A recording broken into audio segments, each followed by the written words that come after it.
Namaste and a very good morning to all our distinguished guests, dignitaries. This is a humble request to all our distinguished guests who are already inside the hall to kindly take their seats.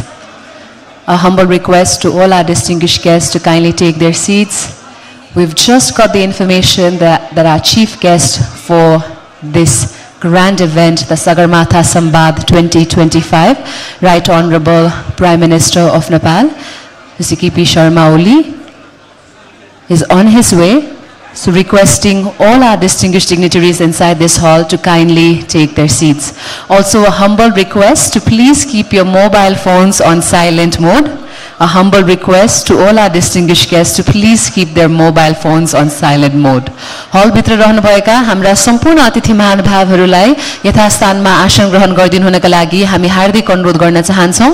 यहाँहरू सम्पूर्णलाई यथास्थानमा आसन ग्रहण गरिदिनु हुनका लागि हार्दिक अनुरोध र सँगसँगै आफ्नो mobile phone कृपया साइलेन्ट मोडमा राखिदिनका लागि पनि हामी विनम्र अनुरोध गर्न चाहन्छौं।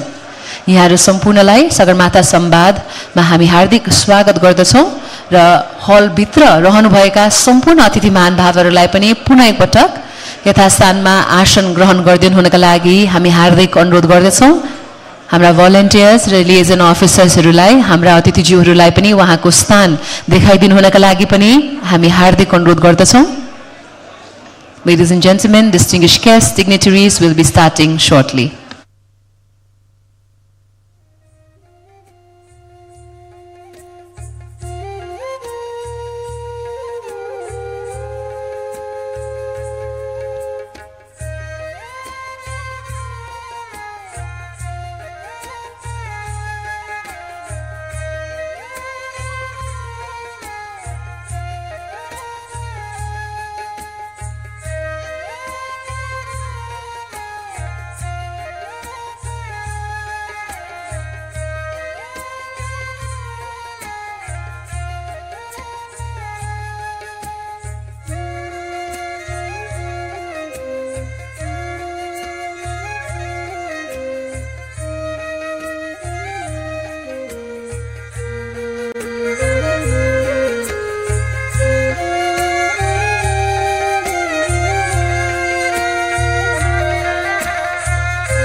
Excellencies, distinguished guests, ladies and gentlemen.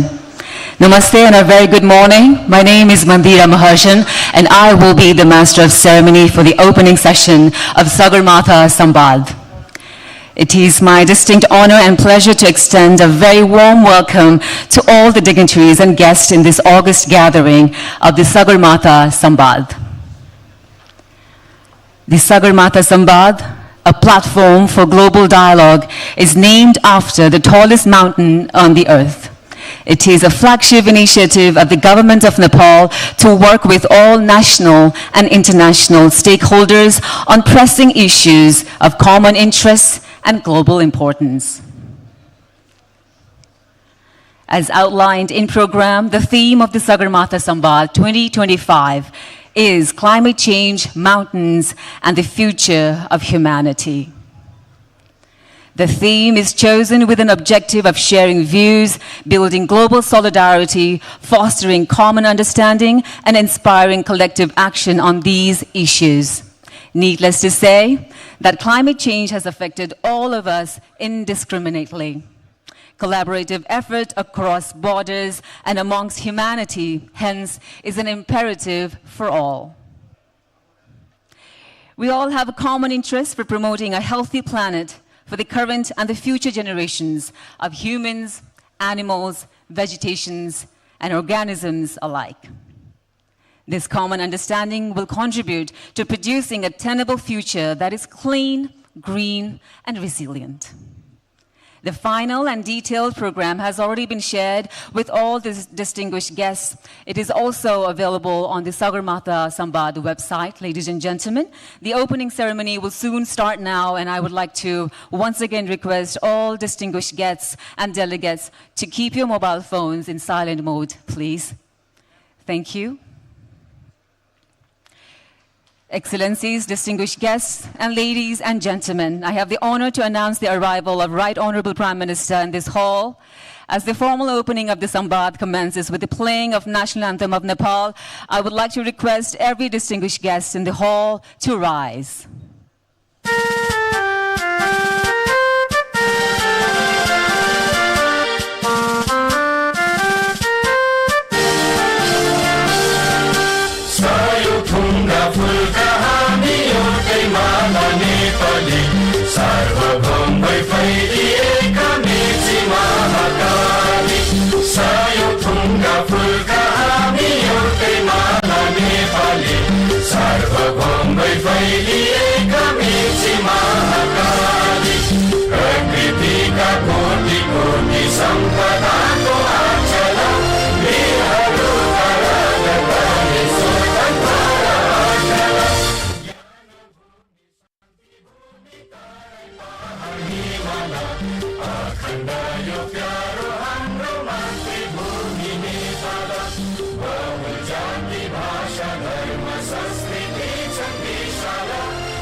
Thank you. Please kindly be seated.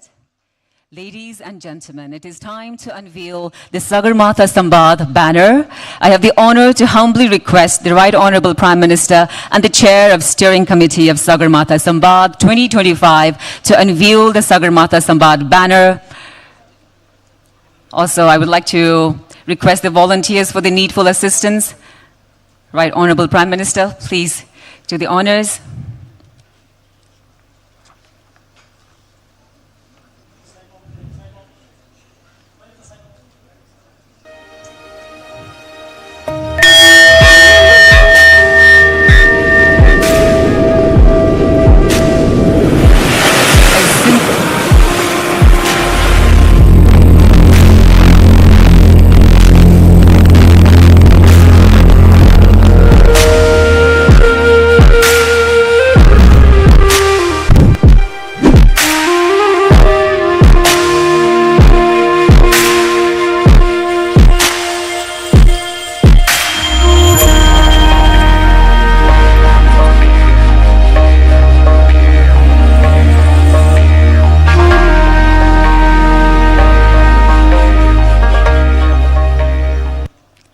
Thank you. I sincerely express our profound gratitude to the Right Honourable Prime Minister for unveiling the banner of Sagarmatha Sambaad. It is truly a momentous occasion.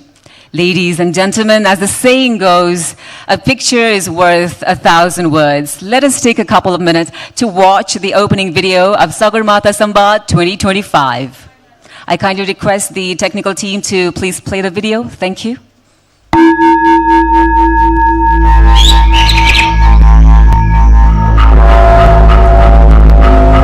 Nepal, home to the Himalayas, the sacred birthplace of Gautam Buddha, a timeless source of wisdom for the world. Here stands Sagarmatha, Mount Everest, the pinnacle of the earth, a symbol of hope, perseverance, and strength. For centuries, this land has believed in the power of dialogue. Today, as humanity faces unprecedented challenges,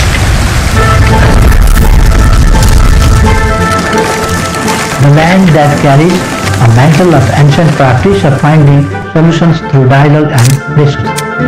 this legacy feels more important than ever. The world needs hope, action, resilience, and above all, the world needs dialogue. It is with this vision that we present Sagarmatha Sambaad, Nepal's permanent global dialogue platform. The world is at a watershed moment in history. Both people and planet stand on the brink of climate catastrophe. The rooftops of the world are caving in. My own country, Nepal, is particularly hard. Record temperatures mean record glacier melt. We stand as one of the most vulnerable nations in climate change and are ranked as the 20th most disaster-prone country in the world. अहिले नै आवश्यक र उचित कदम चाल्न सकिएन भने भोलिको युवा पिँढीले हामीलाई माथि गर्ने छैन। It is with the hope for climate justice that Nepal attaches great importance to the international processes on climate change. Stop the madness. The world cannot wait. Climate crisis is the number one threat now. Just look around. Our bare mountains, receding glaciers, loss of biodiversity, erratic weather patterns, and rising sea level. These signs are unmistakable.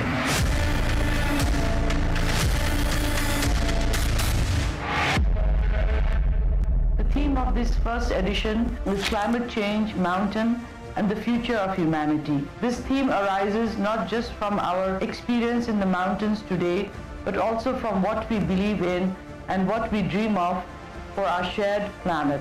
विश्व जलवायु परिवर्तनको विषयमा नेपालको योगदान शून्य जस्तै रहे पनि यस्ता जलवायुजन्य विपद तथा तापक्रम वृद्धिले नेपालको हिमाल र सुन्दरतामा निकै गहिरो आघात परिरहेको छ. This is a forum where diverse voices come together to forge a future that is not only sustainable but also fair and equitable for all, from the islands to the islands, and from the mountain tops to the ocean shores.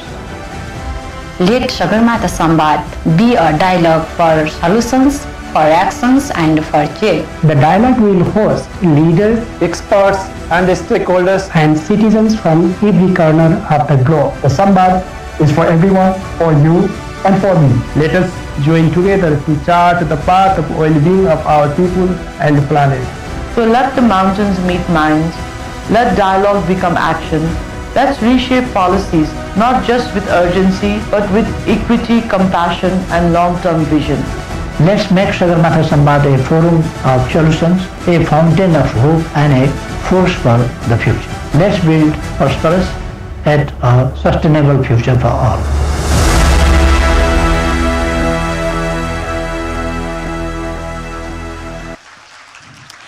Thank you, all the distinguished guests, for your kind attention. I now have the honor to request the Honorable Minister for Foreign Affairs, Dr. Arzurana Deuba, to deliver welcome remarks. Thank you.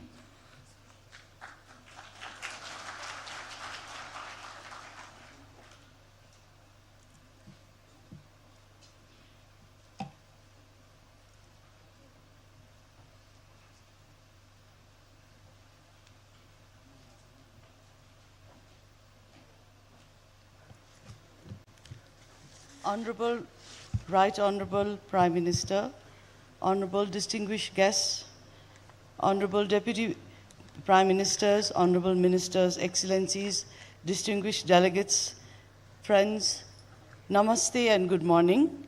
It is a great privilege and honor for me to extend a welcome to you all to the opening session of the inaugural edition of the Sagarmatha Sambaad. I extend a special welcome to the distinguished dignitaries and guests who have traveled from various countries to attend this historic event. On behalf of the Government of Nepal, please accept my sincere thanks and appreciation to you for lending your valuable support to Nepal's signature initiative at fostering dialogue among nations. Sagarmatha Sambaad is inspired by the motto of Bade Bade Jayate Tattabodh. This ancient maxim enjoins us to seek truth in a spirit of debate and dialogue, and through the exchange of differing ideas and points of view. The Sambaad provides an occasion for reflection and introspection and aims to encourage meaningful conversations on matters that matter to all of us, from the mountains to the seas and from the global north to the global south. The theme of the Sagarmatha Sambaad this year is climate change, mountains, and the future of humanity.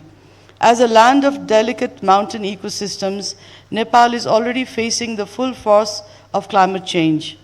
As conscientious custodians of our rivers, forests, and mountains, we contribute more than our due share to the health of the planet.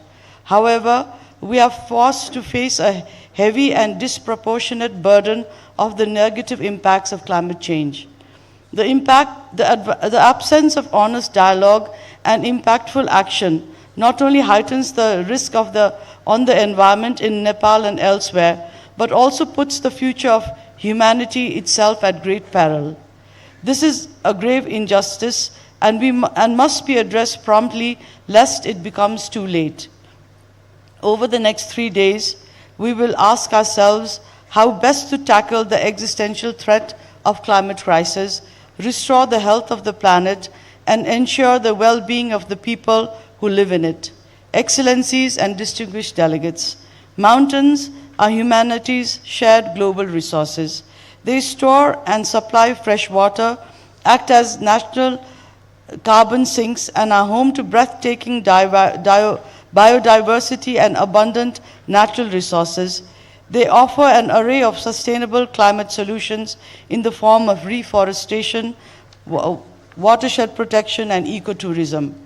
The Himalayas, in particular, are integral to Earth's natural cooling system as they serve as a natural climate stabilizer. There are organic links and complementarities between mountains and oceans. A climate distress in the mountains finds a parallel echo in the sea coast. The fates of the two are closely intertwined. For the people of Nepal, the Himalayas are not only an embodiment of an ancient culture and heritage, but are also a central pillar of our national pride and identity.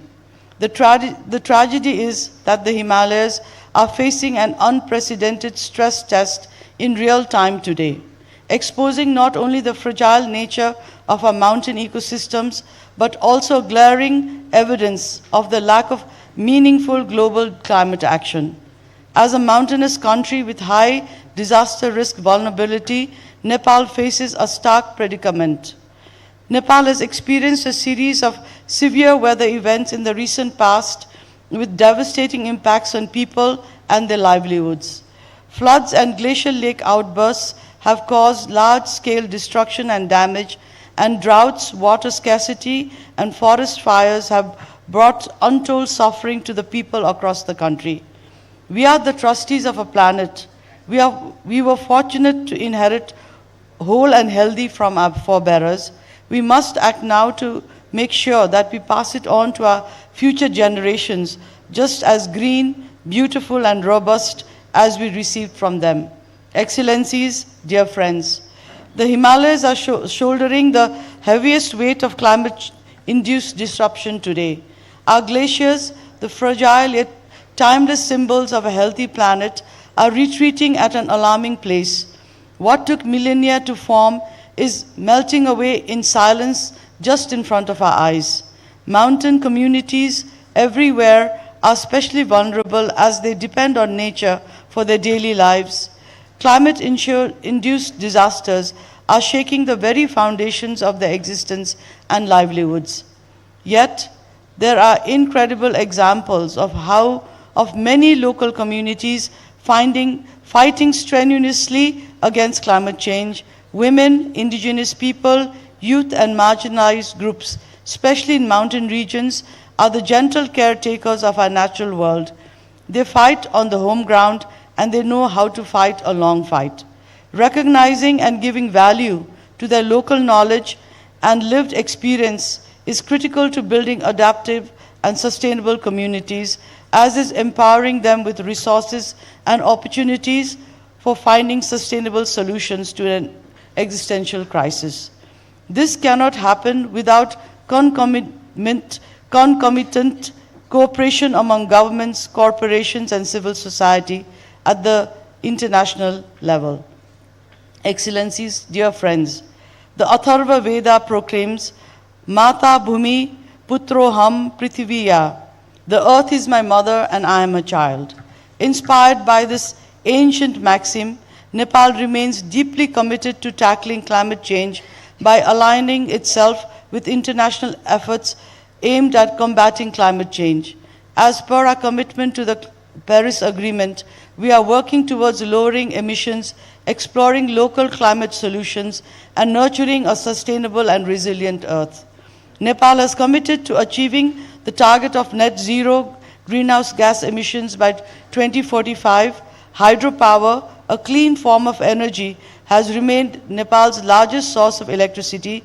Community forestry, a natural resource management program pioneered by Nepal, has not only helped Nepal enlarge its forest cover significantly, but has also emerged as a model of participatory conservation the world over.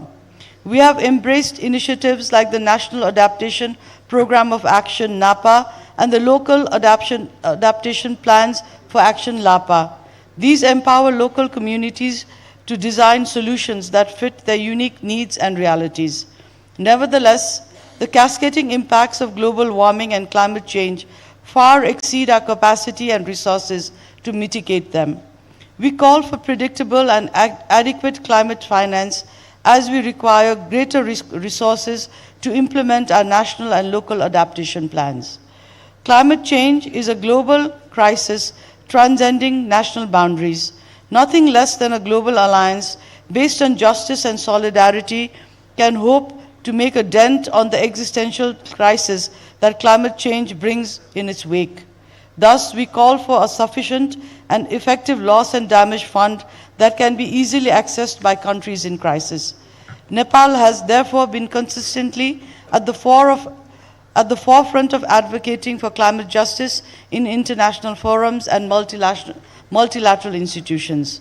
It is essential that the world acknowledges the vulnerabilities of countries like Nepal and supports targeted mitigation and adaptation strategies through the provision of climate finance, adaptation support, and technology transfer.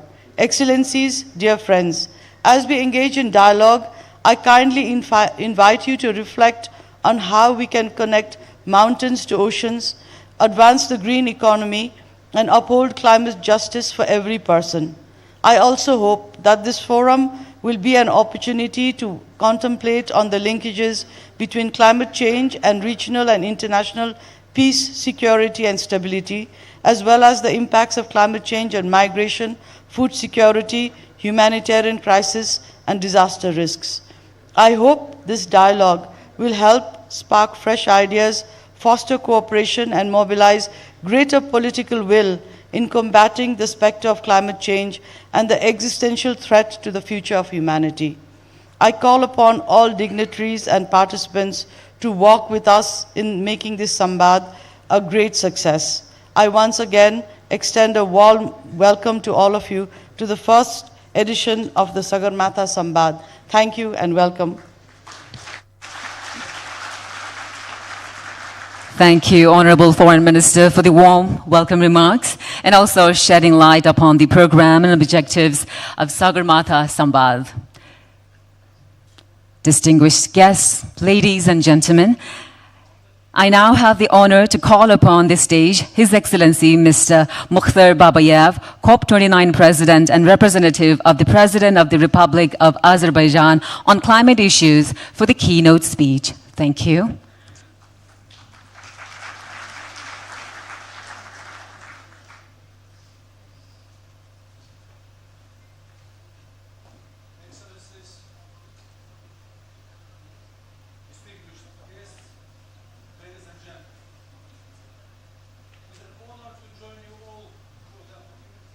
Sorry, excuse me. Excellencies, distinguished guests, ladies and gentlemen. It is an honor to join you all for the opportunity to address this critical issue of climate change, mountains, and the future of humanity. I must express my deepest gratitude to the leadership of the government of Nepal and the Right Honorable Prime Minister, Mr. Sharma Oli. And I must also thank the Honorable Foreign Minister, Dr. Arzurana Deuba, for efforts to gather us all together. Dear colleagues, people in many parts of the world often think of mountain communities as far away and isolated. They do not see how the issues that affect this distant place also affect them. But our understanding of the climate crisis is growing. We are now seeing how we are all connected. And we are recognizing the need for collective action. From the Andes to Alps, the 2 billion people rely on mountain water from glaciers for their day-to-day needs. Melting glaciers and ice sheets are causing sea levels to rise at alarming rates. This is a risk to 10% of the world's population that lives in coastal areas from South Asia to sub-Saharan Africa. It threatens the very existence of small island states in the Pacific and the Caribbean. And disruptions in mountain ecology have major social and even geopolitical consequences. In Kathmandu, we can see the pressure climate change puts on water infrastructure. As permafrost thaws, we see damage to roads and buildings in remote communities. And in the states around the Himalayas, we see how climate change can upset the sensitive balance between powers. Melting glaciers also cause a dangerous positive feedback loop. As ice melts, less light is reflected, so more heat is absorbed and more ice melts. We need everyone to understand the urgency of this problem and work together to address them. We need to prevent these changes where possible, and we need to adapt to them where needed. In Azerbaijan and the Caucasus, we know these issues well. In only 7 years, we have lost almost 20% of our glaciers. They could disappear totally by 2050. Our river levels are already falling. We have less water for our people and our agriculture. This is a real risk to human health and economic development. It could undermine the progress that we have achieved in recent decades. Ladies and gentlemen, with the guidance and support of the President of the Republic of Azerbaijan, His Excellency Ilham Aliyev, undertook the responsibility to bringing the world to Baku for COP29. This is because the President understood that we have a moral duty and a clear interest to act. We knew that for global challenges, we need global action. The multilateral system is not always perfect, but it has delivered many benefits, and it is essential for making progress. Within the COP process, mountains have been rising up the agenda. In the global stocktake at COP28 in Dubai, we encouraged integrated and multi-sectoral solutions to protect and restore mountain environments. We held an expert dialogue on mountains and climate change in June last year at the Bonn Climate Conference. And we are working to agree indicators on adaptation for mountain ecosystems under the global goal on adaptation. Azerbaijan was the first country from our region to host COP. We are also one of the few countries with mountain zones to ever hold the conference. We understood that we had the responsibility to represent these communities and to highlight the issues they face on the world stage. We knew that we had to deliver results. First, we wanted to enhance ambitions. We got over 70 countries to endorse the COP29 Declaration on Water for Climate Action. They resolved to promote partnership and dialogue, strengthen specific understanding, scientific understanding, and enhance water-related climate policies. And we launched the Baku Dialogue on Water for Climate Action to ensure COP-to-COP continuity and regional cooperation. This dialogue will develop actionable pathways for early warning systems, climate resilience, infrastructure, and scaling nature-based solutions amongst other outcomes. We invite everyone to join the declaration and the dialogue. We will hold a preliminary meeting in Bonn this June before the first meeting of the dialogue platform at COP30 in Belém. We look forward to seeing you all there. Next, finance was at the center of the COP29 presidency's vision to enable action. We brought stakeholders together to mobilize money for mountain communities. We hosted the Asian Development Bank, the Green Climate Fund, governments, development partners, and the private sector to launch the Glaciers to Farms initiative. This project will mobilize up to $3.5 billion for investment in water, agriculture, and communities threatened by glacier melt and fragile mountain regions. We also got the Loss and Damage Fund up and running. The fund now has an executive director who can open an office, get a bank account, hire staff, and start approving projects. This will be a critical resource to support communities that face irreversible consequences from glacier melt.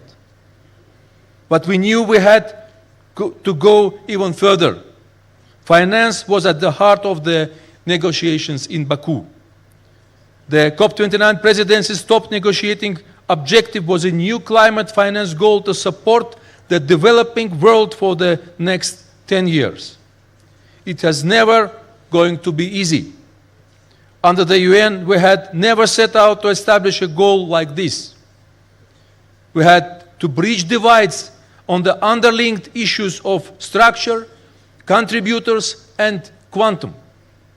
And we saw a clear demand for strong qualitative elements that would help reshape the global financial architecture.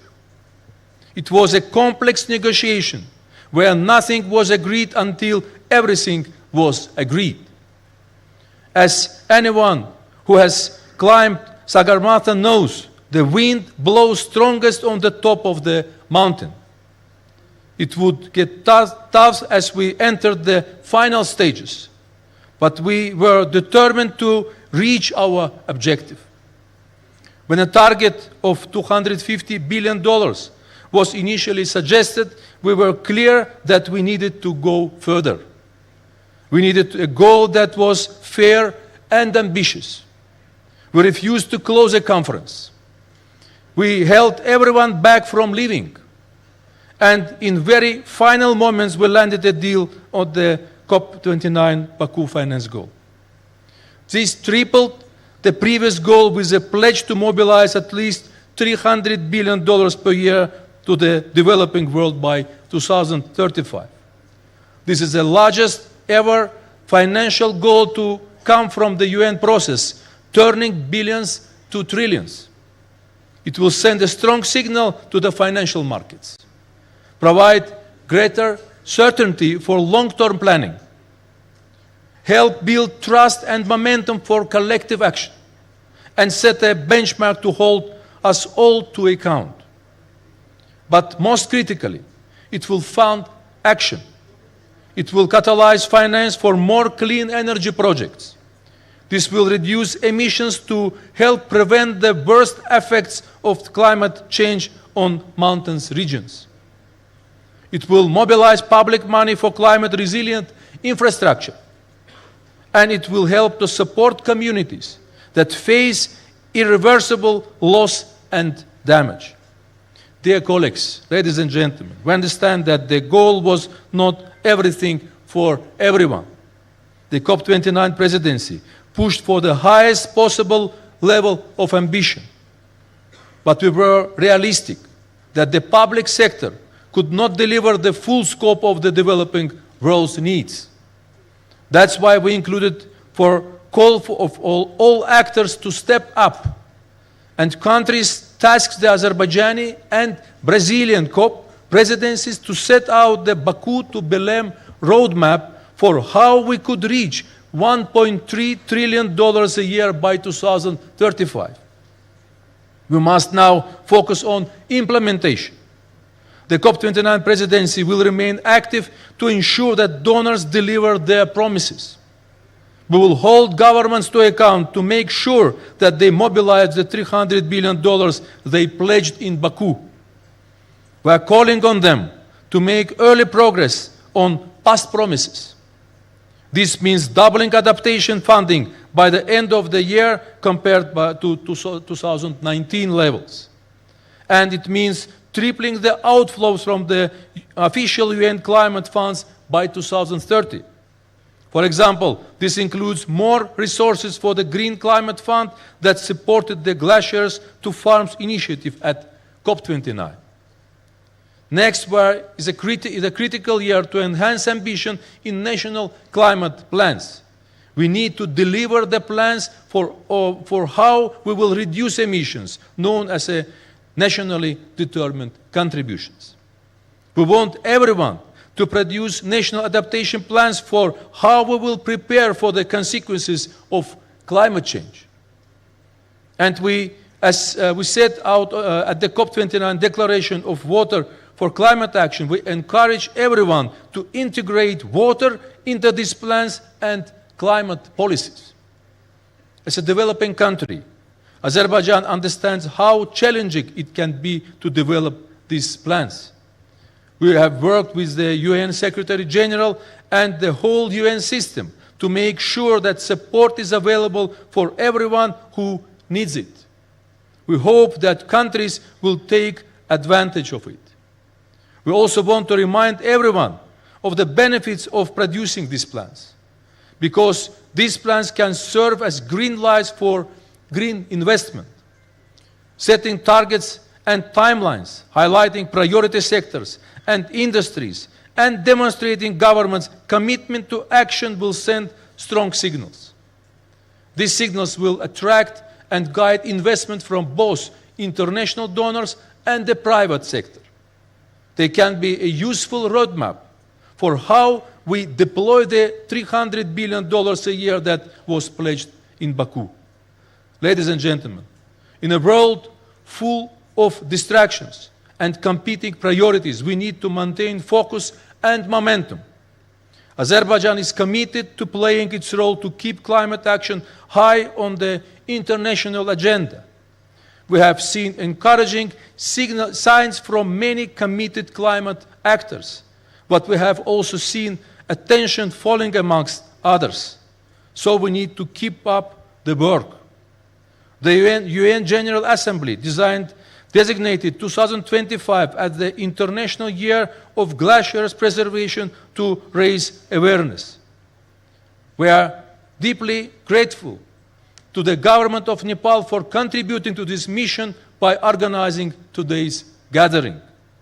These efforts remind us all of the communities that we have a responsibility to serve and protect. Dear colleagues, when we brought everyone to Baku for COP29, we called on them to act under the slogan of solidarity. This is because we understood that climate change affects everyone. No country can insulate itself from its impacts. And everyone has a responsibility to act. We need to think of the hundreds of millions of people in mountain communities. We need to think of the billions of people who are affected by what happens in them. And once again, we need to move forward in a solidarity for a green world. I thank you.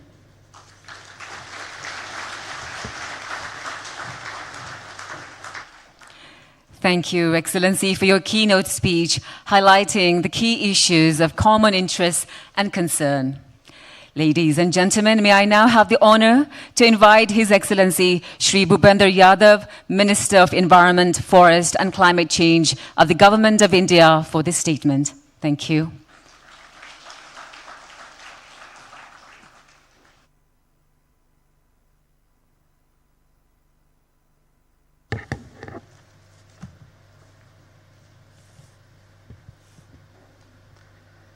Esteemed Right, Honorable Prime Minister of Nepal, Shri K.P. Sharma Oli ji, Honorable Minister for Foreign Affairs of Nepal, Dr. Arju Rana Devva ji, Mr. Shio Chie, Vice Chairman of the Standing Committee of the National People Congress of China, Mr. Mukhtar, Co-President, Excellencies, distinguished delegates, ladies and gentlemen, Namaste. It is a profound honor for me to stand before this august gathering in the historic city of Kathmandu to represent India at this landmark first Sagarmatha Sambaad. I extend my deepest gratitude to the government of Nepal for its visionary initiative in convening this critical dialogue. The very name, Sagarmatha, the head of the sky, evokes a sense of majesty and indeed the immense responsibility we gather to address. The Samvad, dedicated to the passing theme of climate change, mountains, and the future of humanity, could not be merely timely nor its location more fitting. Excellencies, the science is clear. Our mountains are sounding the alarm. As a consequence of a global warming due to human activity, glaciers are retreating, threatening the future of water security for population downstream. The unique and fragile biodiversity of these high-altitude ecosystem is under severe stress. The livelihood and ancient culture of mountain communities are threatened, despite contributing the least of the climate crisis. The Himalayas bear a significant part of the burden of the environmental crisis. We, in India, with our significant Himalayan territory, witness these impacts firsthand. We share the concern of the mountain states and their peoples. Our environmental futures are instinctively linked, but our futures are also dependent on the collective action of all nations in mitigating greenhouse gas emission in keeping with the principle of equity and common but differentiated responsibility and respective capabilities. South Asia has been responsible for only 4% of global cumulative carbon dioxide emission until 2020, despite being home to almost 25% of the global population. Ladies and gentlemen, the global carbon budget is rapidly being exhausted, with the developed nations continuing to disproportionately grab the merged remaining carbon budget. Their commitment to providing climate finance, technology transfer, and capacity building have been profoundly neglected, intensifying the climate crisis for which they bear far greater responsibility. This Samvad, therefore, is not just a forum for discussion. It is a call for collective, concrete action. It is also an opportunity to pool our wisdom and scientific expertise, share our experiences, and forge robust partnership to safeguard these critical ecosystems and the communities they support. India, under the visionary leadership of Honorable Prime Minister Shri Narendra Modi ji, is deeply committed to contributing to climate action with the urgency it demands, despite our minimal role for the crisis it faces. Our nationally determined contribution under the Paris Agreement and our National Action Plan on Climate, we are testament to our resolve. So are the ambitious target for renewable energy, aiming for 500 gigawatt of non-fossil fuel based installed electricity generation capacity by 2030. Our leadership in the International Solar Alliance and the Coalition for Disaster Resilience Infrastructure and our long-term goal of reaching net zero by 2070 are all testaments to our resolve. Based on the principle of equity, climate justice, and common but differentiated responsibilities and respective capabilities, we are walking the talk on climate action, integrating sustainability into the very fabric of our development paradigm, guided by Mission Life, Lifestyle for Environment. Excellencies, our Honorable Prime Minister, on 5th June 2024, on the occasion of World Environment Day, launched the campaign Ek Ped Maa Ke Naam, Plant for Mother, under which citizens are encouraged to plant a sapling as mark of love, respect and honor for their mother. The campaign involves taking a pledge to protect trees, and 1.42 billion saplings have been planted, including 72.1 million trees in the Indian Himalayan region. Specifically, for our Himalayan region, we are implementing a dedicated national mission focused on sustaining the Himalayan ecosystem, promoting climate-resilient agriculture, and enhancing disaster preparedness. We understand that solution for mountain region must be context-specific, integrating indigenous knowledge with cutting-edge science and technology. Further, India is also developing its first national adaptation plan, which aims to develop a comprehensive and inclusive roadmap that aligns with sustainable development goals and ensures climate resilience for all sectors and regions, including the Himalayan region. Members of the August gathering, at the 13th COP to the Convention of Migratory Species in February 2020, Prime Minister Shri Narendra Modi ji highlighted the importance of Project Snow Leopard, which was launched to protect the snow leopard and its habitat in the upper Himalayas. On those lines, today, I am happy to share with you all that we have conducted India's first comprehensive snow leopard population assessment. The comprehensive assessment, which was conducted between 2019 and 2023, indicated a total of 718 snow leopards across India, accounting for approximately 10 to 50% of the global population. Considering the importance of rich biodiversity values at high altitude and mountain landscape like Indo-Nepal, the transboundary conservation of big cats like snow leopard, tiger, and leopard is vital. I encourage all Himalayan countries to spearhead the conservation of big cats, including snow leopards, under the aegis of International Big Cat Alliance, an international legal entity launched by Honorable Prime Minister Shri Narendra Modi ji to share conservation expertise, fund conservation initiatives, and create a repository of technical knowledge. Excellencies, the challenge before us are immense, but so is our collective capacity for innovation and collaboration. This Samvad must pave the way for enhanced scientific cooperation, strengthening research, collaboration, and monitoring catastrophic changes, hydrological cycle, and biodiversity. Second, building climate resilience. Investing in climate adaptation measures, early warning system of disasters like glacier lake outburst floods, and climate resilient infrastructure in mountain areas. Third, empowering mountain communities, ensuring that the welfare, needs, and aspiration of local communities are the heart of policy making and their benefit from green livelihoods and sustainable tourism. Their traditional knowledge is an invaluable resource. Fourth, providing green finance, making available adequate and predictable climate finance as per UNFCCC and its Paris Agreement for mountain nations to implement adaptation and mitigation strategies effectively. Next, recognizing mountain perspective, ensuring that the unique vulnerabilities and contributions of mountain ecosystem are suitably featured in the global climate negotiation and sustainable development agencies. India is committed to working closely with Nepal and the Himalayan nations as well as our global partners to translate the deliberation here into tangible outcome. We believe in the spirit of Vasudhaiva Kutumbakam. The world is one family, and this extends to our shared ecological heritage. I am confident that the rich discussion over next few days, graced by the presence of so many esteemed experts and leaders, will chart a clear path forwarding.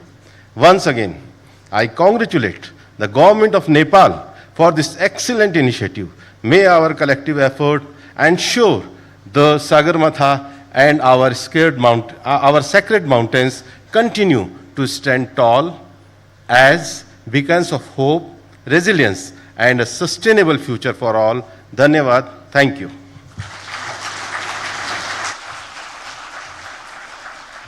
Thank you, Excellency, for this statement on behalf of the Government of India. Ladies and gentlemen, moving forward, may I also have the honor to invite His Excellency, Mr. Xiao Jie, Vice Chairman of the Standing Committee of the 14th National People's Congress of the People's Republic of China, for this statement. Thank you.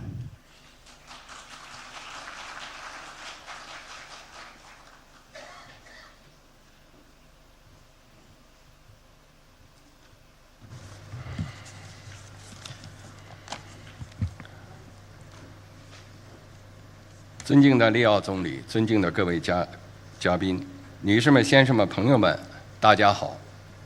很高兴和大家相聚在美丽的加德满都，共同出席首届珠穆朗玛对话。世界最高峰珠穆朗玛峰是中尼友谊的象征，也是全球生态安全的晴雨表。作为共享珠峰的友好邻邦，中方积极支持尼泊尔政府主办珠穆朗玛对话。以气候变化、山脉和人类的未来为主题，为地区国家乃至全世界就应对气候变化问题凝聚共识、携手行动，搭建新的重要平台。我仅代表中国政府，感谢奥利总理的创新性倡议，感谢尼泊尔政府所做的热情接待，感谢与会各方为推动全球生态治理、促进可持续发展所做的努力，预祝首届珠穆朗玛对话取得圆满成功。 Right Honorable Prime Minister Sharma Oli, distinguished guests, ladies and gentlemen, friends, good morning. It is a great pleasure to gather with you in the beautiful city of Kathmandu for the inaugural Chumulangma Dialogue. Mount Chumulangma, the pinnacle of the world, stands as a symbol of China-Nepal friendship and a barometer of global ecological health. China and Nepal share Mount Chumulangma, and China strongly supports the Nepali government in hosting the dialogue under the theme of climate change, mountains, and the future of humanity. This event provides a vital new platform for regional and global stakeholders to build consensus and take collective action on climate change. On behalf of the Chinese government, I extend my appreciation to Prime Minister Oli for your visionary initiative, for the Nepali government for the warm hospitality, and to all the participants for your efforts in advancing global ecological governance and sustainable development. And I wish the inaugural dialogue a resounding success.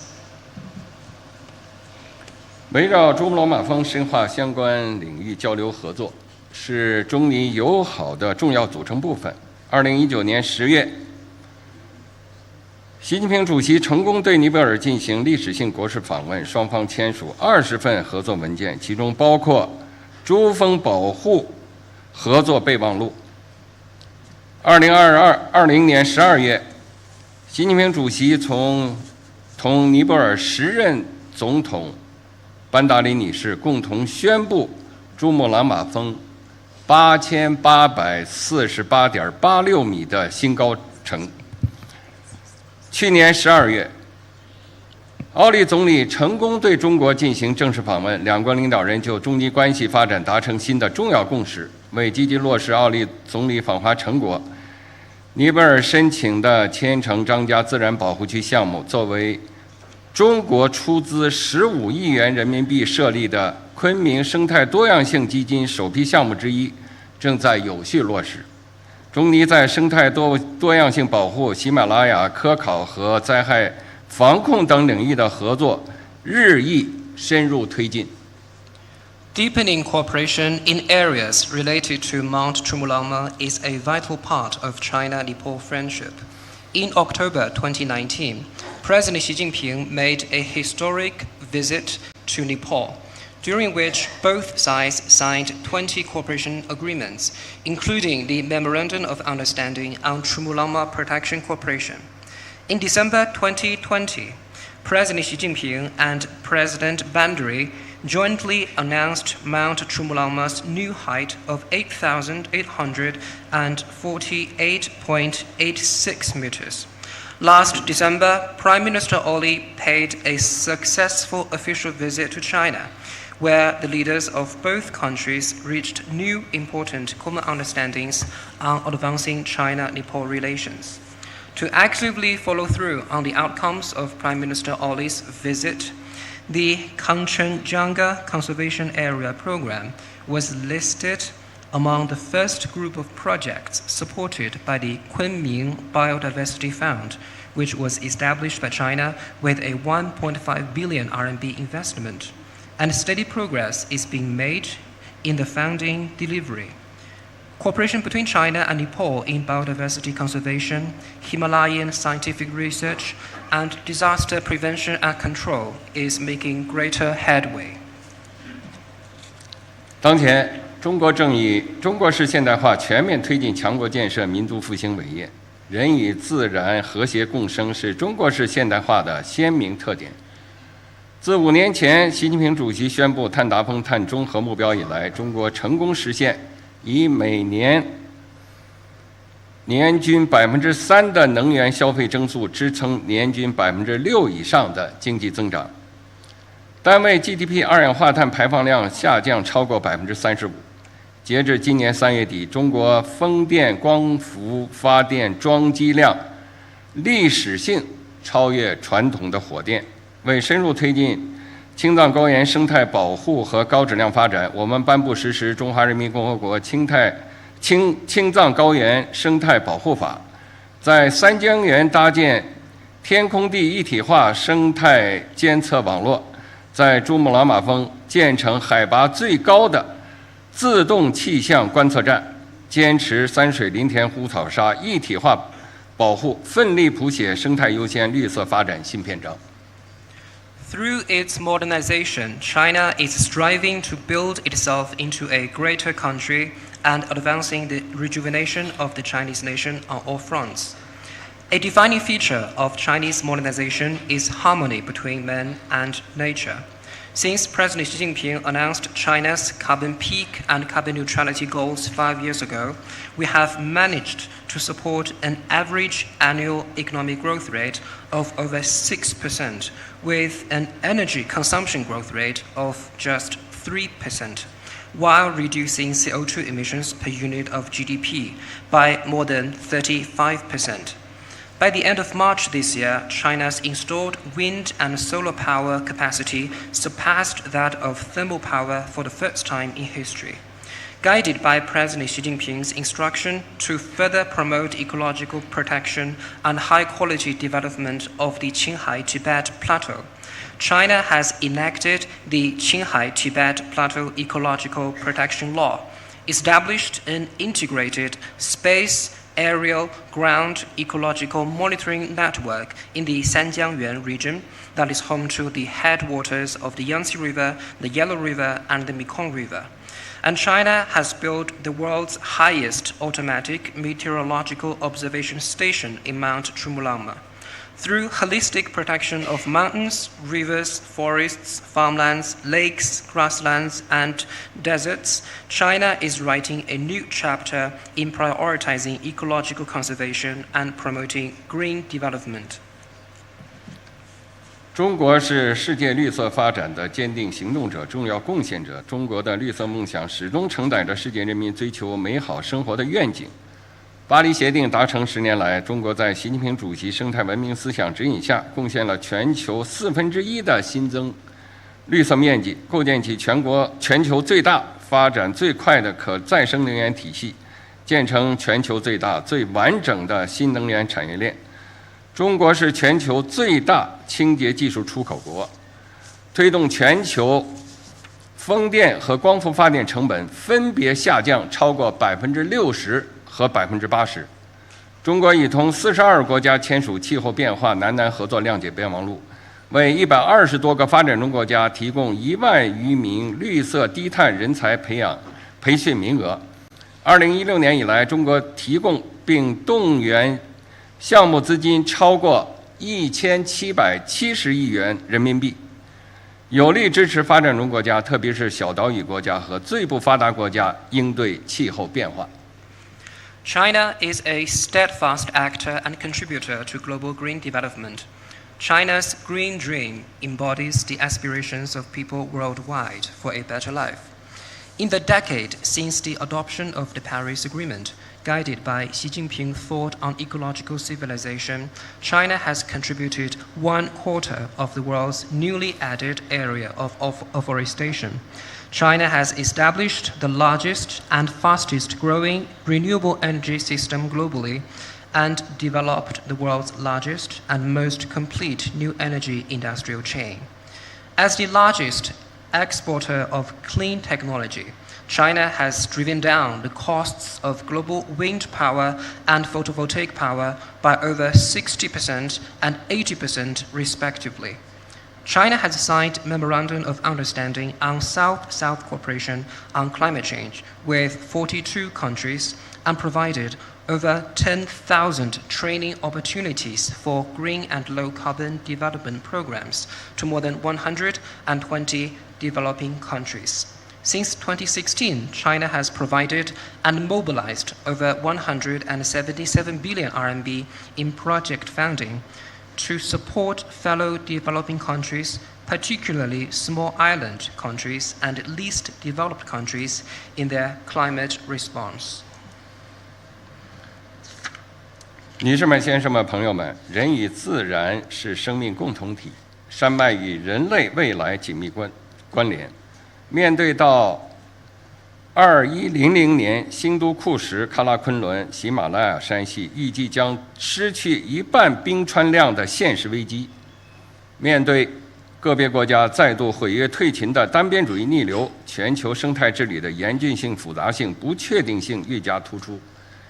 习近平主席指出，国际社会要以前所未有的雄心和行动，共商应对气候变化挑战之策，共谋人与自然和谐共生之道。本着这一精神，我愿就应对气候变化、共护人类未来分享3点建议。Ladies and gentlemen, friends, man and nature are a shared community of life, and mountains are closely tied to our future.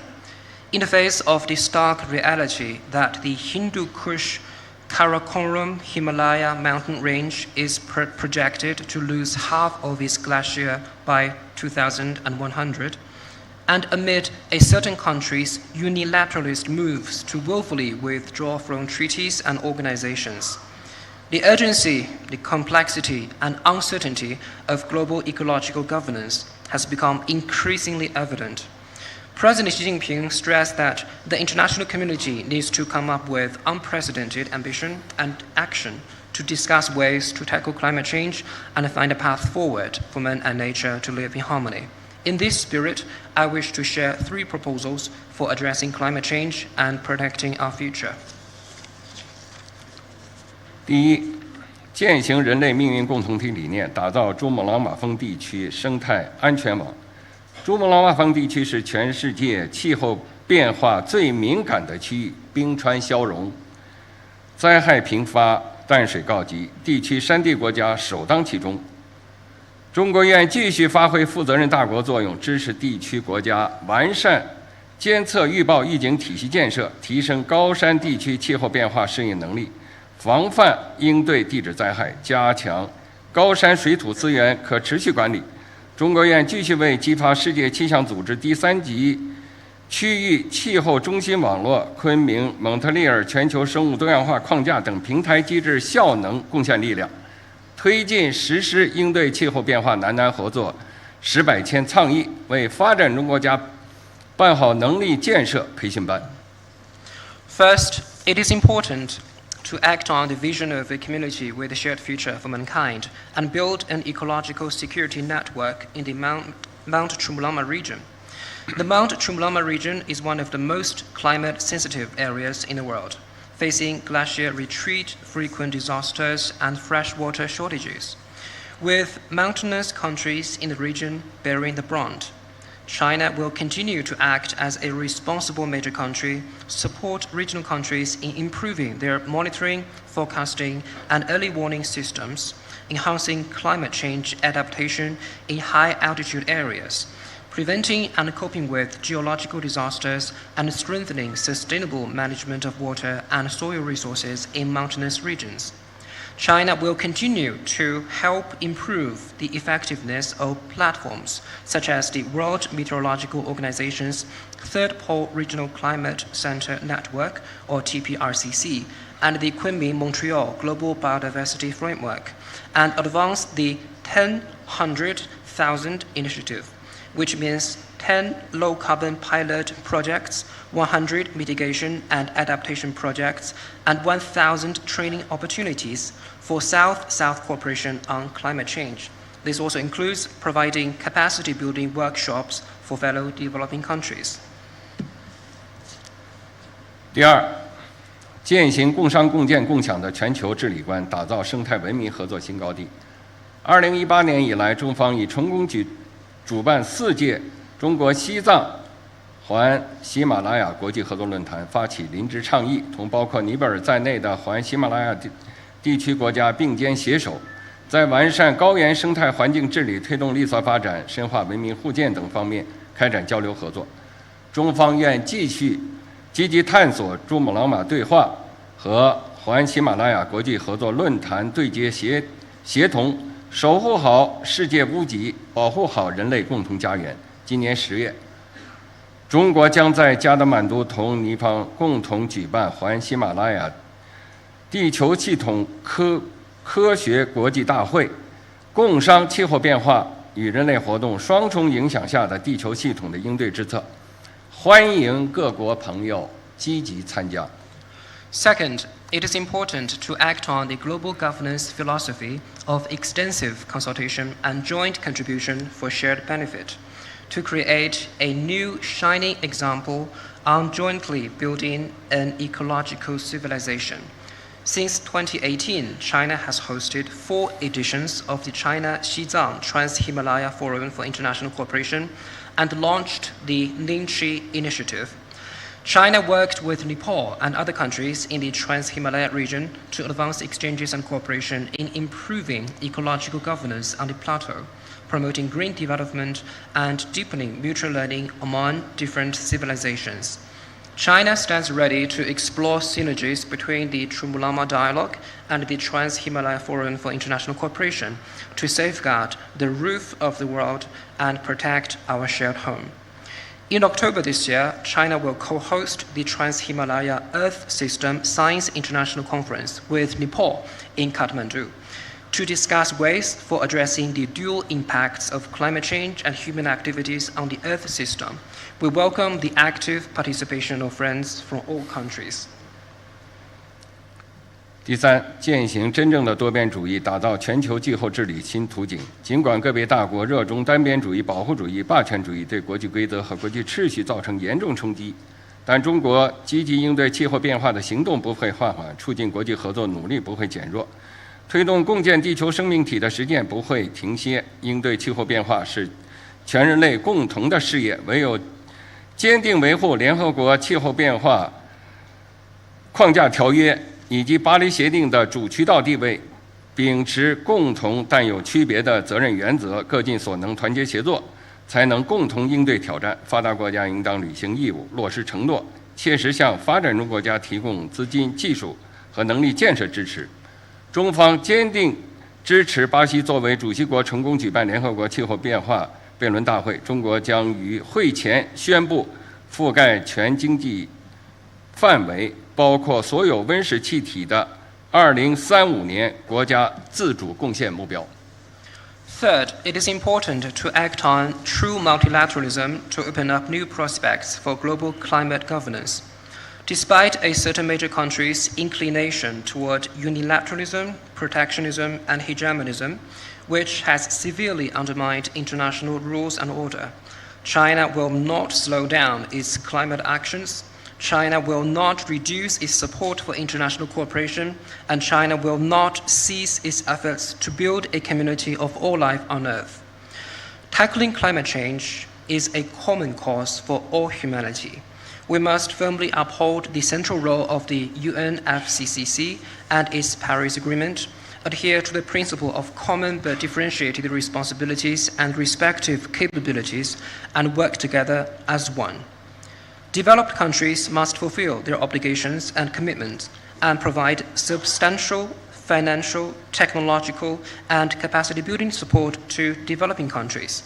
China firmly supports Brazil in hosting the COP30 climate conference in Berlin, and China will announce its 2035 NDCs covering all economic sectors and all greenhouse gases before the conference. 女士们、先生们、朋友们，中国有句古话：“山高人为峰。”尼泊尔有句谚语：“滴水也能装满缸。”让我们携起手来，缔造绿色发展新格局，共同书写人与自然和谐共生的文明新篇章，共同建设清洁、美丽、可持续的世界。Ladies and gentlemen, friends, as a Chinese proverb goes, no mountain is too high for those who seek its peak. The Nepalese often say, drop by drop is the water pot filled. Let us join hands to foster a new paradigm of green development, co-author a new chapter of harmony between man and nature, and together build a clean, beautiful, and sustainable world. 谢谢大家。Thank you.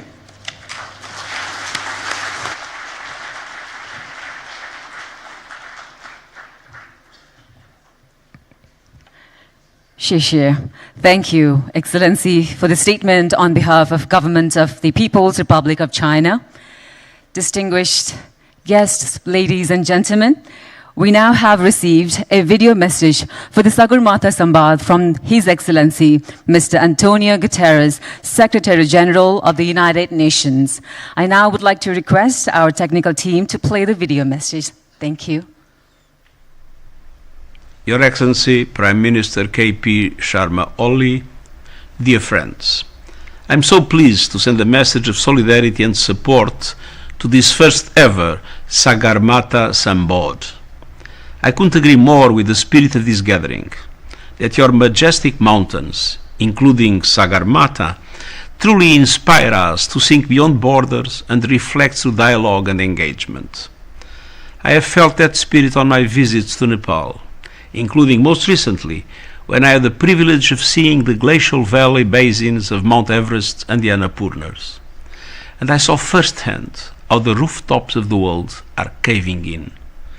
Record temperatures have meant record glacier melt. Nepal today is on thin ice, losing close to 1/3 of its size in just over 30 years. And your glaciers have melted 65% faster in the last decade than in the previous one. Nepal and so many other vulnerable frontline countries did not cause this tragedy, but you are living with the impacts. And we know when glaciers shrink, so do river flows.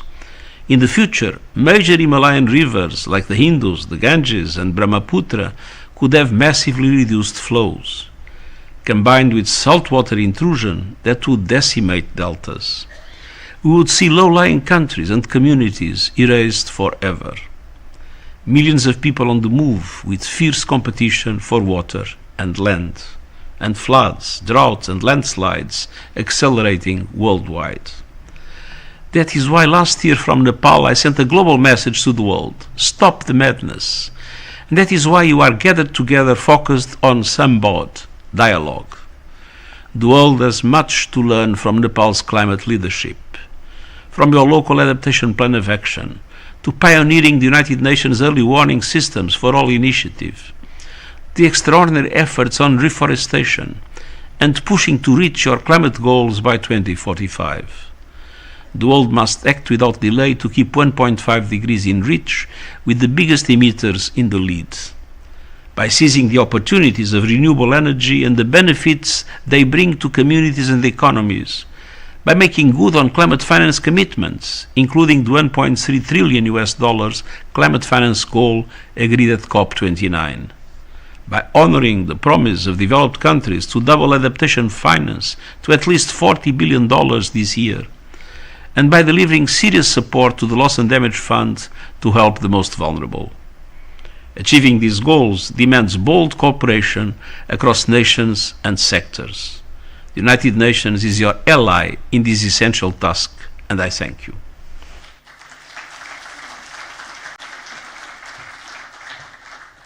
Ladies and gentlemen, we wish to thank His Excellency Secretary General of the United Nations for his thoughtful video message. We fondly recall the official visit to Nepal by Secretary General in 2023. Ladies and gentlemen, now I have the honor to humbly request the Right Honorable Prime Minister to officially unveil the Nepal government's NDC 3.0. So to do the honors, I'd like to request Right Honorable Prime Minister to please come up on stage. Thank you.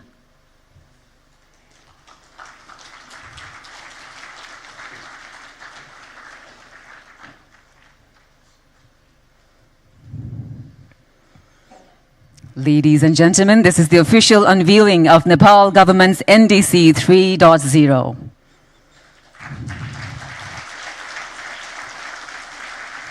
And also to officially hand it over to the COP29 President, His Excellency Mr. Mukhtar Babayev. I'd like to kindly request, sir, to please come up on the stage. Thank you.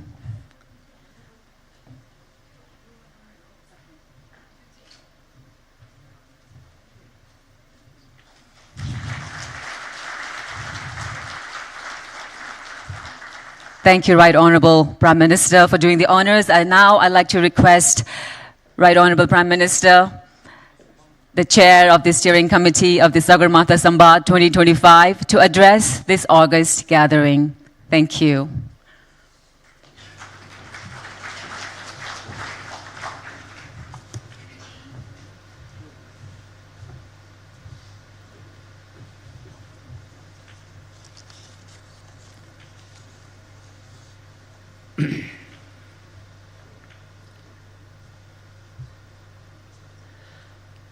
Honorable Ministers, esteemed guests, Excellencies, distinguished delegates, ladies and gentlemen.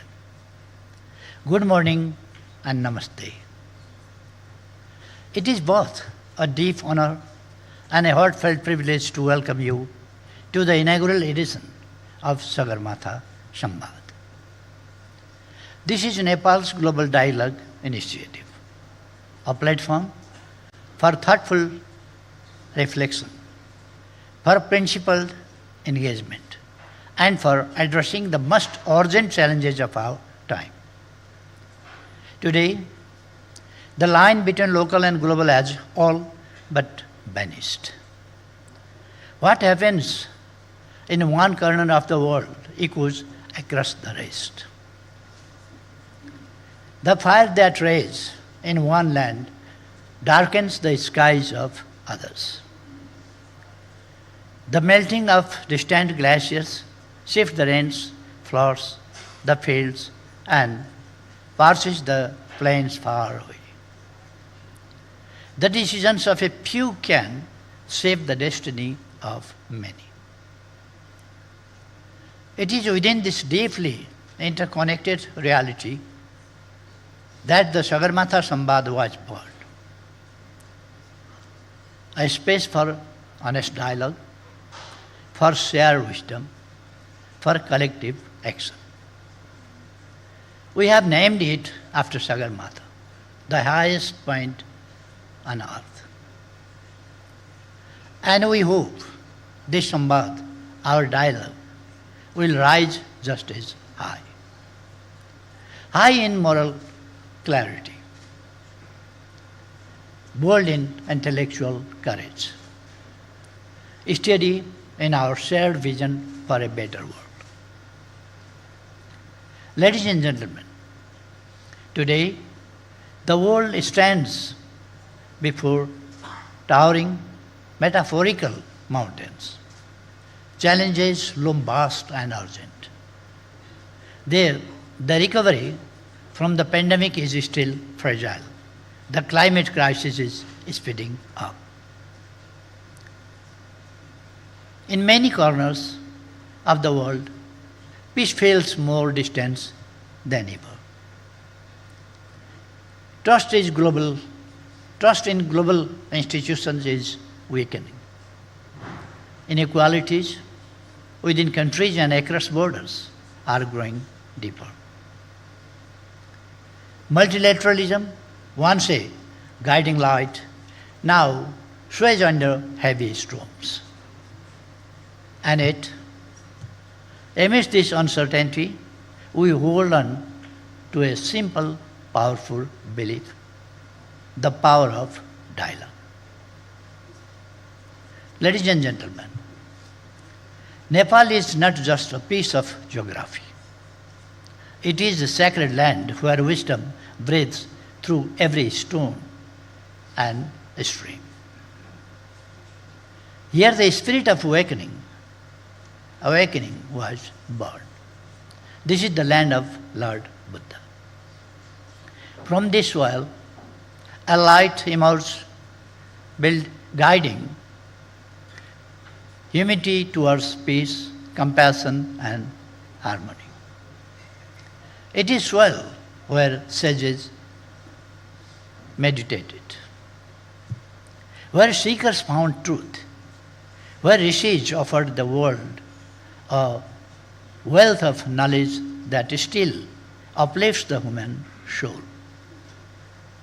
Nepal has always been a place of seekers, not of conquerors, but of contemplators. Not of battles, but of dialogue. Our tradition is rooted in listening with respect, in speaking with sincerity, and in seeking truth together. Sagarmatha Sambaad is born from that very spirit. It is a gentle revival of our ancient ways, a space where wisdom bows to humility, where many voices come together with reverence, where we look for answers, not with ego, but with empathy. We are reminded of an ancient truth: Vade Vade Jayate Tattvada. Through dialogue, truth shines. Even in moments of deep division, it is not silence or shouting that helps us. It is honest conversation. It is honest listening. It is speaking from the heart. Sagarmatha Sambaad is our humble attempt to carry this sacred legacy forward. Our first theme speaks to our soul: climate change, mountains, and the future of humanity. As a Himalayan nation, this is not a distant issue. It is our daily reality. But it is not just ours, it is the world's. Can humanity survive without its mountains? Can we protect the future without protecting these ancient guardians? Mountains may seem far away, but their breath keeps half the world alive. From the Arctic to the Andes, from the Alps to the Himalayas, they are the Earth's water towers, They are our climate's pulse, and they are in danger. Their fragility is our shared vulnerability. From the lap of Sagarmatha, the world's highest peak, we send this message loud and clear. To protect the mountains is to protect the planet. To protect the mountains is to protect our seas. To protect the mountains is to protect humanity itself. Let this Sambaad be not just a dialogue, but a determination. A determination to listen, to act, and to work together towards a gentler, wiser, and more compassionate world. Ladies and gentlemen, climate change is no longer a distant threat. It is the greatest challenge of our time. It touches everything, our planet, our people, our shared prosperity. No nation is untouched. No society is safe. But the heaviest burden falls on those least responsible. The poorest, the most vulnerable, the mountainous and the least developed. Nepal stands among them. We have done little to cause this crisis, yet we face its harshest consequences. Glaciers are melting, rains are uncertain, landslides sweep away homes, floods and droughts come without warning. And still, we stand firm. Our emissions are small, almost negligible, but our contributions are meaningful. Our Himalaya cool the region, nature's own climate stabilizer. Our forests cover nearly half of the land, breathing in carbon, breathing out hope. Our rivers flow from the high snows, quenching the thirst of millions. Our protected areas are sanctuaries guarding the planet's rich biodiversity. Nepal has pledged net zero emission by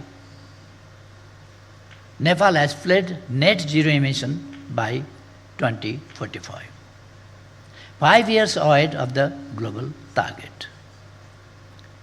We are advancing adaptation plans. We are greening our economy. We are weaving sustainability into our national vision. Yet we cannot do it alone. No country can. Climate change is a global emergency. It calls for a global response. A response anchored in justice, rooted in responsibility, fueled by solidarity. Climate justice must lead the way. Those who pollute the most do the most. They must support the most vulnerable with finance, with technology, with capacity. And let us not forget the mountains. Too often, they are ignored in global terms, yet they regulate climate. They store water. They recharge the land. They cradle life. When mountains fall, valleys suffer, rivers dry up, crops fail, oceans rise, lives unravel. The Himalaya, our third pole, are warming faster than the global average. Glaciers are vanishing. Glacial lakes are swelling. Millions downstream are at risk. We need a bold, integrated vision, a mountains to oceans approach. We must give mountains the attention they deserve, with special financing, with tailored policies. We must invest in clean energy, grow climate resilient crops, uplift women and youth, and protect those forced to move. Let us strengthen risk assessment, build early warning systems, share data, work together across borders, and most importantly, let us bridge ancient wisdom with modern innovation. This is how we build resilience. This is how we honor the earth. This is how we protect our shared future. Ladies and gentlemen, the mountains inspire us, not because they stand apart, but because they rise above. They offer perspective. They teach us to think beyond ourselves. In that spirit, our dialogue must rise to above narrow interest toward a higher shared purpose. Let us join hands. Let us act with courage and care for a future that is just, for a planet that is sustainable. We need fresh resolve, bold ideas, new investments, and deep cooperation across regions, across the world. A green, resilient, and sustainable future is not a choice. It is the only path forward.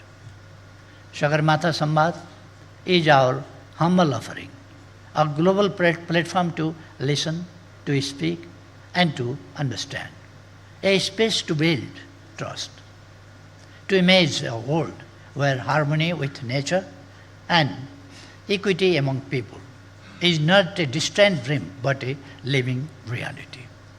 Together, let us climb towards the summit of resilience, towards the peak of justice, toward a future built on shared hope. We look forward to your wisdom, to your voices, to your vision throughout this Sambaad. May our time in Nepal be joyful and inspiring in the land of Sagarmatha, in the land of Buddha. Thank you. Thank you all.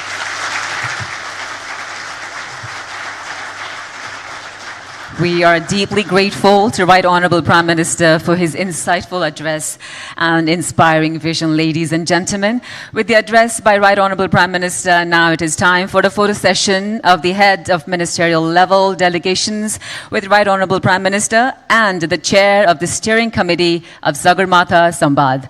I would now like to request all our delegates, His Excellency Mr. Xiao Jie, Vice Chairman, Standing Committee of the 14th National People's Congress, China, to please come up on stage and join Right Honourable Prime Minister. I'd like to request all our delegates, His Excellency Shri Bhupender Yadav, Minister of Environment, Forest and Climate Change, India. Honourable Dr. Arzurana Deuba, Minister for Foreign Affairs of Nepal. Honourable Mr. Ayan Bahadur Shahid Thakuri, Minister for Forest and Environment, Nepal. His Excellency Jem Chiring, Minister for Energy and Natural Resource, Bhutan.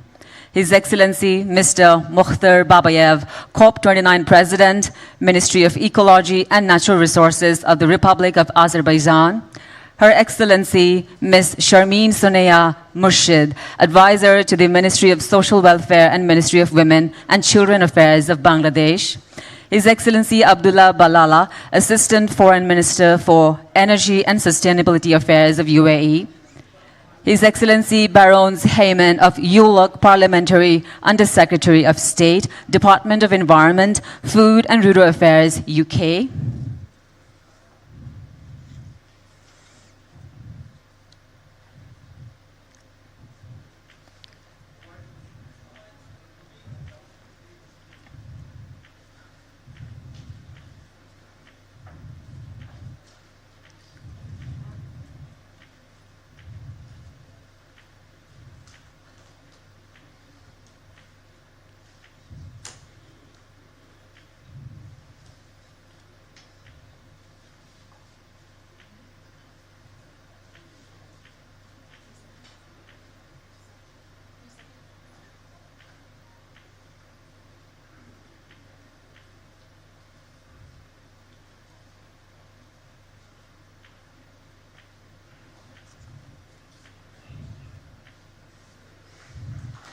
Thank you. We would like to thank Right Honorable Prime Minister K.P. Sharma Oli and all our honorable dignitaries and ministers for the official photo session.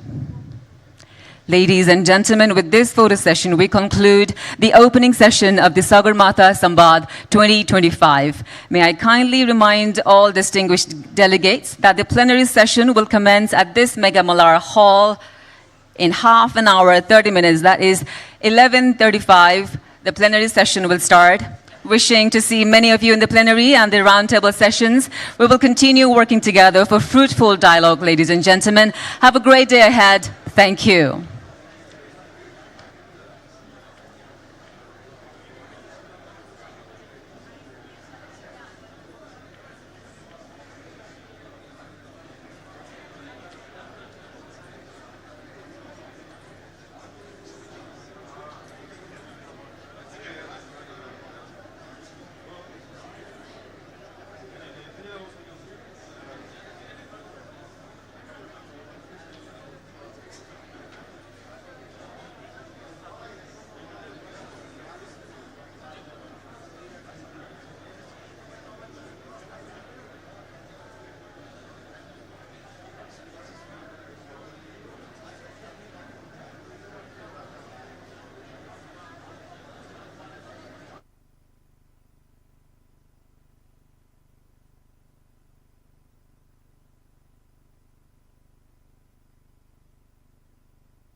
दुईटै अन गर्नु दुईटै अन गर्यो भने feedback त आउँदैन नि हैन hello hello check 1 2 check 1 2 यो पनि अन गरौँ हैन अन गर्यो भने फिडब्याक आउँछ भने hello check 1 2 check 1 2 hello hello check 1 2 sound check 1 2 1 2 check 1 2 1 2 1 यो भए पनि हुन्छ होला पकेटमा चाहिँ हाल्दिनु पर्छ पकेट हुँदैन अनि के अगाडि राख्नुहुन्छ यस्तो गरेर राख्नु पर्यो पकेट छ होला पोडियम तान्दाखेरि तार आउने भयो के मैले पनि त्यही भने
Excellencies, and thank you very much. Oh.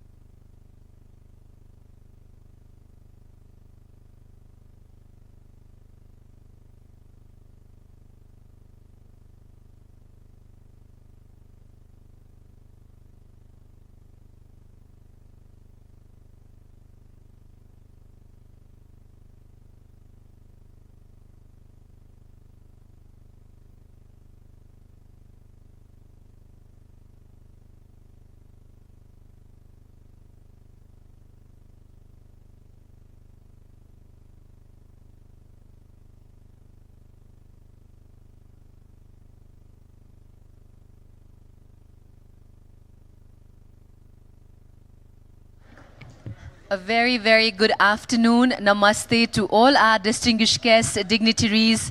We'd like to welcome you back after this short tea and coffee break, requesting all our distinguished dignitaries who are outside this hall to kindly come in and join us. And to all our distinguished guests who are already inside this hall, may I please request you to kindly take your seats.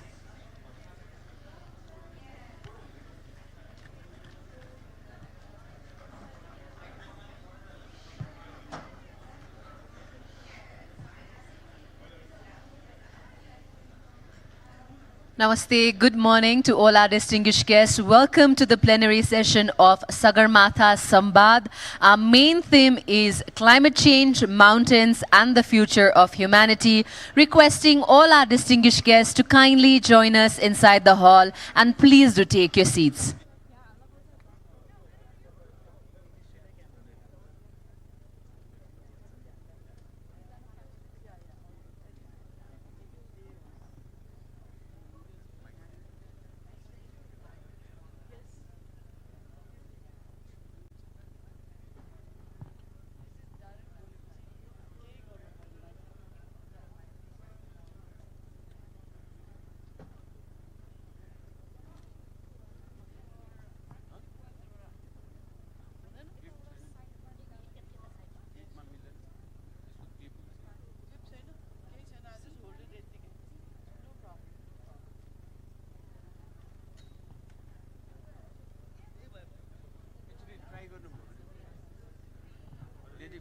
Try work, it's a bit. Hello, hello. Mic. Clip gas. Okay. Good. Check 1, 2, 3. Yeah. Distinguished guests, delegates from all around the world, we'd like to inform you that we're about to start the plenary session here at Sagarmatha Sambaad, requesting all our distinguished guests, requesting all our distinguished speakers of this plenary session to please take their seats.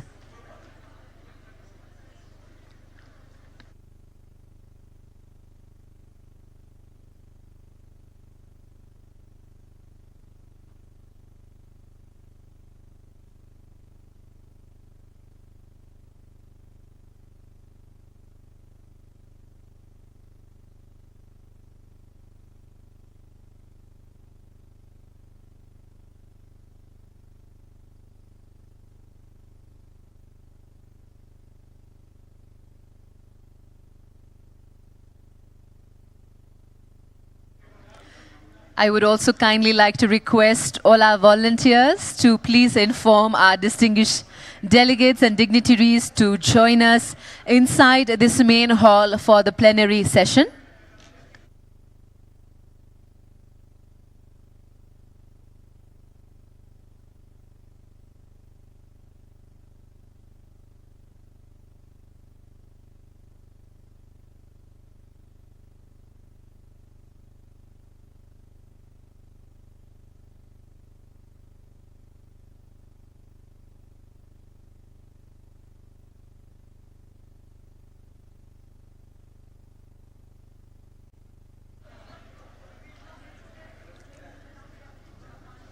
Our gratitude towards all our distinguished dignitaries, our guests, our speakers who have joined in for this plenary session. May I request all our distinguished dignitaries to please take their seats. If I may also request our volunteers to kindly show them their seats. हल भित्र उपस्थित हुनुभएका हाम्रा सम्पूर्ण अतिथि महानुभावहरूलाई आसन ग्रहण गरिदिनु हुनका लागि म हार्दिक अनुरोध गर्न चाहन्छु। अबको केही समयमै औपचारिक रूपमा यो प्लेनरी सेसनको सुरुवात हामी गर्नेछौँ भन्ने जानकारी पनि गराउन चाहन्छु यहाँहरू सम्पूर्णलाई।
A very good morning, namaste, one more time to all our distinguished guests.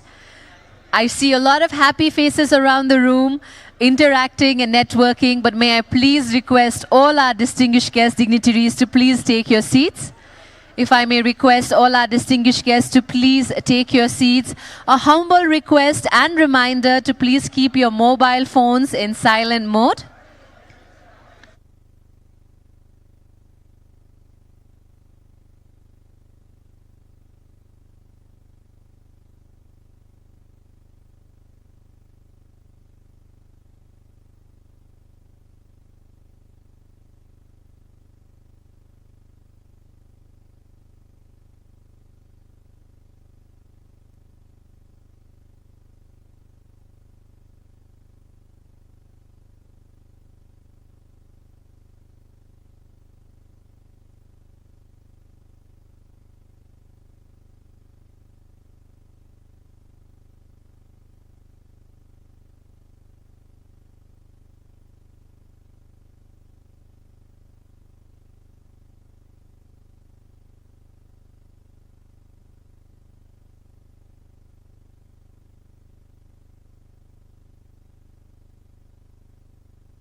Thank you to all our distinguished guests for joining us back for this very, very important plenary session.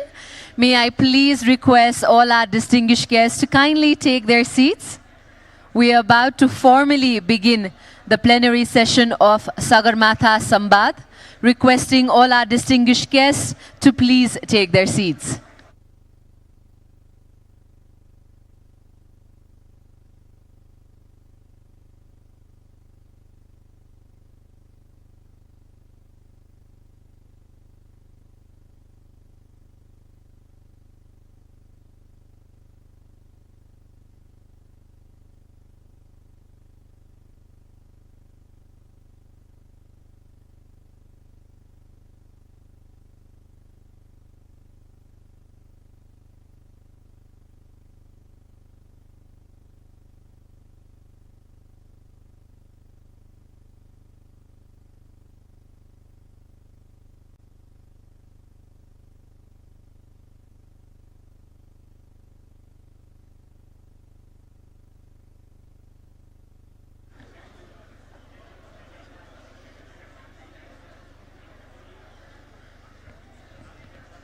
Honorable Ministers, Excellencies, esteemed delegates, ladies and gentlemen.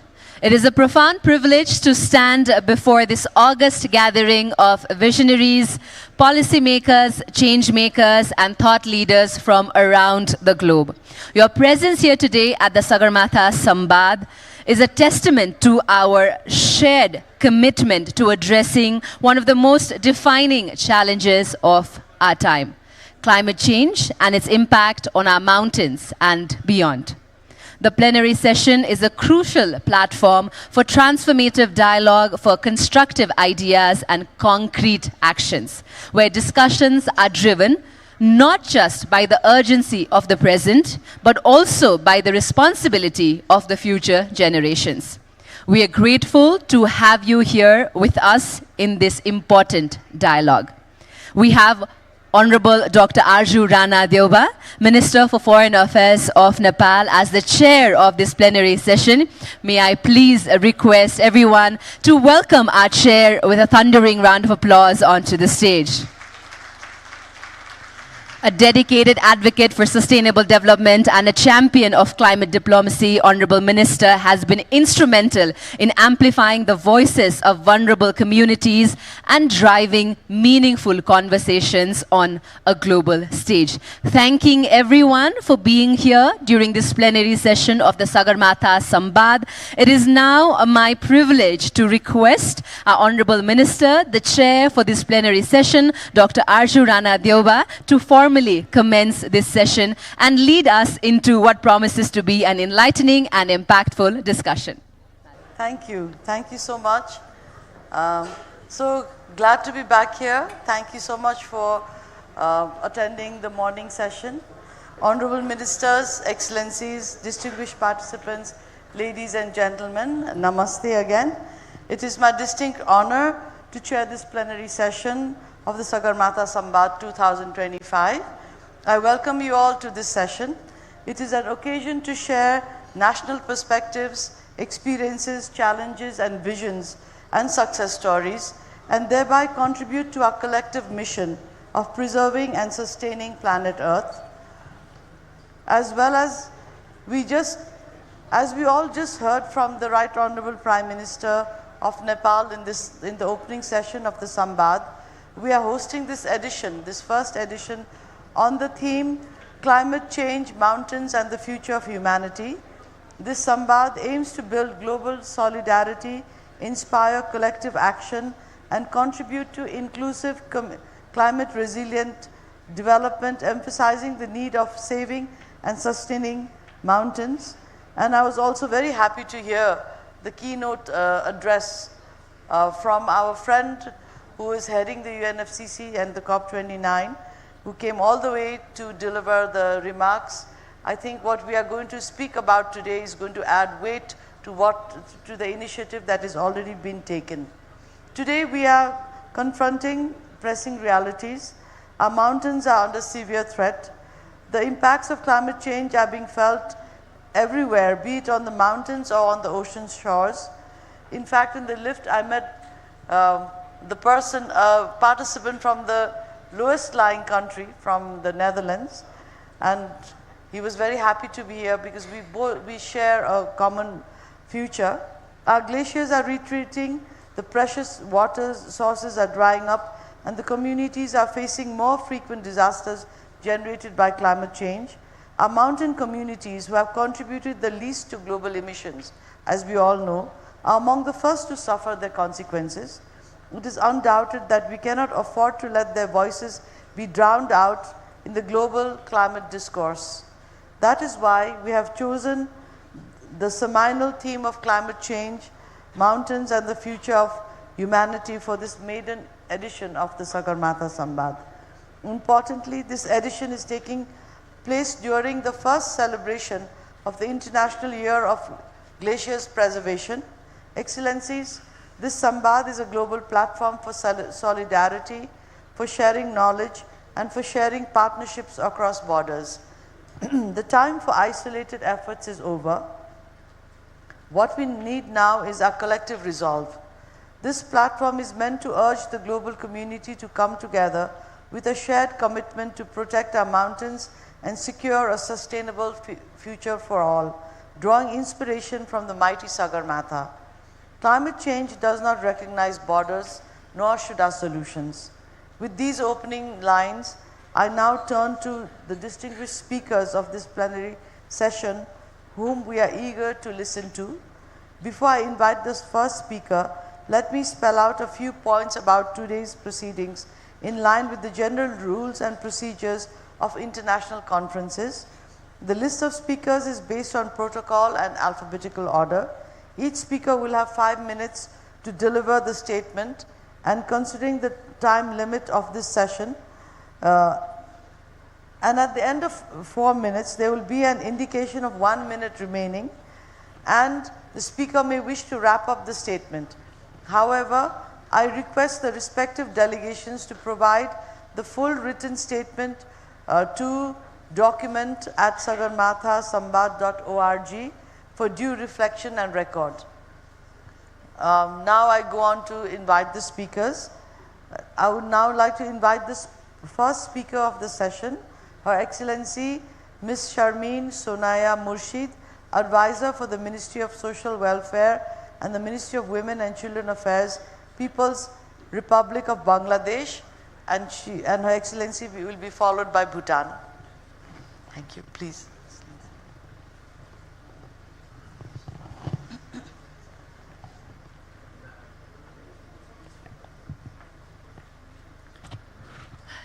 Distinguished guests, a very good morning. I was wondering, as I was preparing for my speech here today, what could I say that you already did not know? What could I add to this anguished story of climate change that you are not already aware of? A very knowledgeable audience who have been working in this sector. I fear I cannot add too much new. We know that we need to keep the temperature at below 1.5 degrees Celsius. We all know that 2023 saw the highest intensity of carbon concentration in our atmosphere, recorded the highest in 800,000 years. We know that 2024 global mean sea level rise reached a record high, that ocean heat was at its highest. What can I add to that? Glacier mass loss from 21 to 24 represents the most negative 3-year glacier mass balance.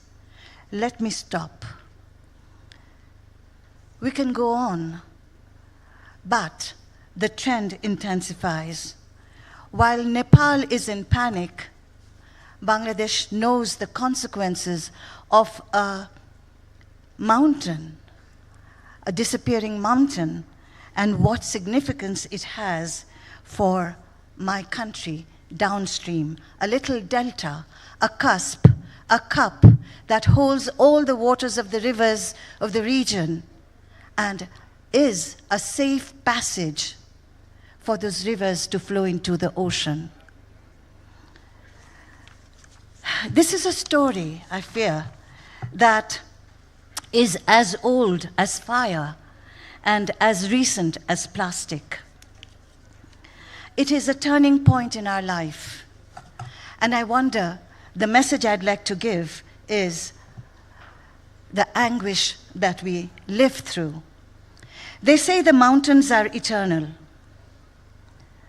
But now, even they are melting.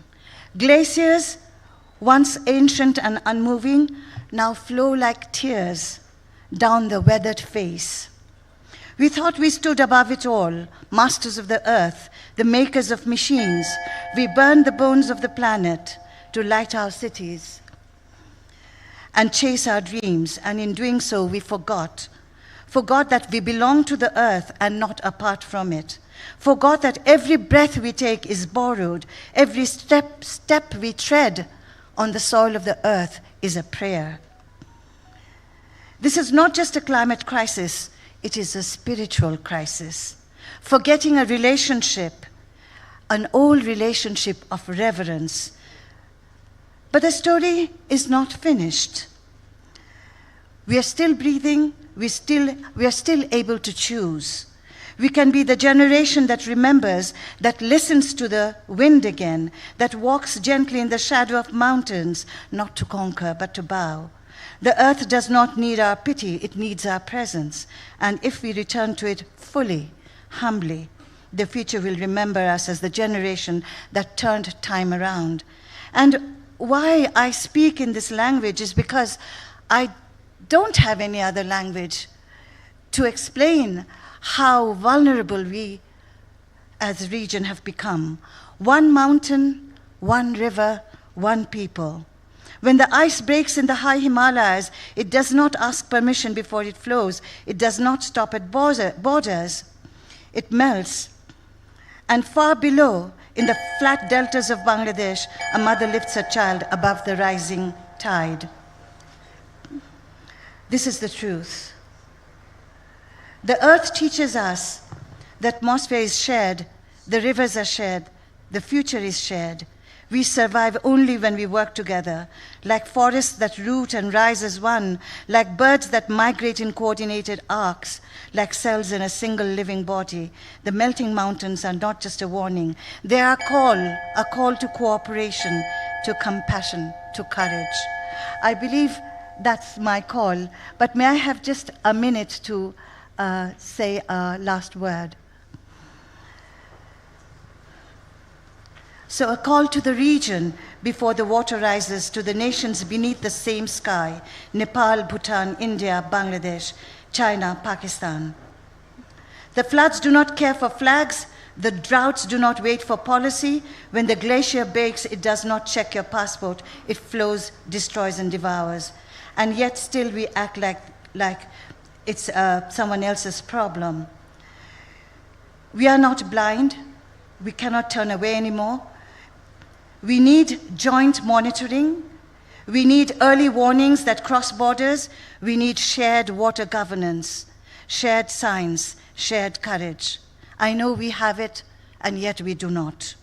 This is not the time of ego. It is a time for alliance, and the earth is already negotiating, and we must respond, not as competitors, but as co-inhabitants of a region that will only survive through solidarity. Thank you so much. That was so poetic. Sorry, I took a little more time.